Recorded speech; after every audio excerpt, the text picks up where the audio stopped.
नमस्कार मंडळी, कसे आहात सगळेजण? स्वागत आहे तुमचं आजच्या एका नवीन मिनी ब्लॉगमध्ये. तर आज आपण बनवणार आहोत अख्खा मसूरची भाजी. त्यासाठी मी सगळ्यात आधी इथे अख्खा मसूर घेतलं, त्याला साफ करून घेतलं आणि 1 ते 2 वेळेस पाण्याने स्वच्छ धुवून घेतला. धुतलेला मसूर जो आहे तो पाणी ॲड करून 1 ते 2 तास भिजत ठेवायचा. भिजत ठेवण्याचं कारण हे की तो चांगला शिजला जातो. जर सपोज आपण डायरेक्ट फोडणी दिली तर एवढा व्यवस्थित शिजला जात नाही, त्यामुळे त्याला आधी 1-2 तास भिजत ठेवायचं आणि त्यानंतर कुकरला ॲड करून 1 ते 2 शिट्ट्या होईपर्यंत व्यवस्थित शिजवून घ्यायचा. फोडणीसाठी आपण कांदा, टोमॅटो, कांदा लसूण मसाला आणि घरकुल मसाल्याचा वापर करणार आहोत. अख्खा मसूर शिजून तयार झालेला आहे. फोडणीसाठी पातेल्यामध्ये तेल गरम झालं की जिरी मोहरी ॲड करायची. जिरी मोहरी चांगली तडतडली की मीठ टाकून घ्यायचं. मीठ टाकल्यामुळे आपली फोडणी उडणार नाही. त्यानंतर बारीक कट केलेला कांदा टाकून व्यवस्थित लालसर होईपर्यंत फ्राय करून घ्यायचा. कांदा फ्राय झाला की बारीक कट केलेला टोमॅटो ॲड करून त्याला तेल सुटेपर्यंत फ्राय करून घ्यायचं.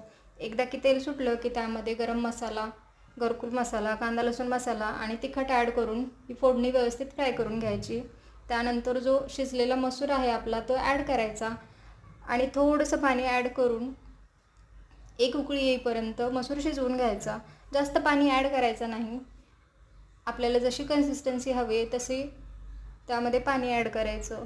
अशा प्रकारे आपला अख्खा मसूर तयार आहे. चला तर मग भेटूया नेक्स्ट व्लॉगमध्ये. तोपर्यंत बाय बाय.